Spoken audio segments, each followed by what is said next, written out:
കപ്പളിയങ്ങാട് കുംഭഭരണിയോടനുബന്ധിച്ച് health enforcement squad പരിശോധന നടത്തി. വടക്കേക്കാട് സാമൂഹികാരോഗ്യ കേന്ദ്രത്തിന്റെയും ഗ്രാമപഞ്ചായത്തിന്റെയും സംയുക്താഭിമുഖ്യത്തിലാണ് കുംഭഭരണി നാളിൽ പരിശോധന നടത്തിയത്. Enforcement squad convener health inspector PG. അശോകന്റെ നേതൃത്വത്തിൽ അലുവ, പൊരി വിൽക്കുന്ന കടകൾ, ചായക്കടകൾ, ശീതളപാനീയങ്ങൾ വിൽക്കുന്ന കടകൾ എന്നിവിടങ്ങളിൽ പരിശോധന നടത്തി. മഞ്ഞപ്പിത്തം പോലുള്ള അസുഖങ്ങൾ പിടിപെടാതിരിക്കുന്നതിനും ഭക്ഷ്യവിഷബാധ ഉണ്ടാകാതിരിക്കുന്നതിനുമായാണ് പരിശോധന ശക്തമാക്കിയത്. ഉത്സവത്തോടനുബന്ധിച്ചുള്ള താൽക്കാലിക ഭക്ഷ്യവിൽപ്പന കടകളിലും പരിശോധന നടത്തി. ഉപയോഗയോഗ്യമല്ലാത്ത ഐസ്, പഴകിയ ഭക്ഷ്യവസ്തുക്കൾ എന്നിവ പിടിച്ചെടുത്തു നശിപ്പിച്ചു. ഭക്ഷണപദാർത്ഥങ്ങളിൽ അടച്ചു സൂക്ഷിക്കുന്നതിനും സുരക്ഷിതമായ കുടിവെള്ളം ഉപയോഗിക്കുന്നതിനും നിർദ്ദേശം നൽകി. ഉത്സവത്തോടനുബന്ധിച്ച് വാർഡ് ഹെൽത്ത് സാനിറ്റേഷൻ സമിതിയുടെ നേതൃത്വത്തിൽ പരിസര പ്രദേശങ്ങളിലെ കിണറുകളിൽ ക്ലോറിനേഷൻ നടത്തിയിരുന്നു.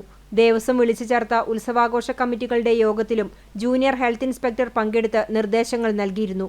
സ്ക്വാഡ് പ്രവർത്തനങ്ങളിൽ VEO. Raghu, senior clerk A. Anitha, junior health ഇൻസ്പെക്ടർമാരായ അൻവർ ഷെരീഫ്, കെ. സുജിത്ത്, ഹമീമ, എൻ.ജി. അജിത എന്നിവർ പങ്കെടുത്തു.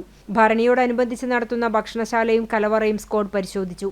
പാചകം ചെയ്യുന്നവർക്ക് ശുചിത്വ നിർദ്ദേശങ്ങൾ നൽകുകയും ചെയ്തിരുന്നു.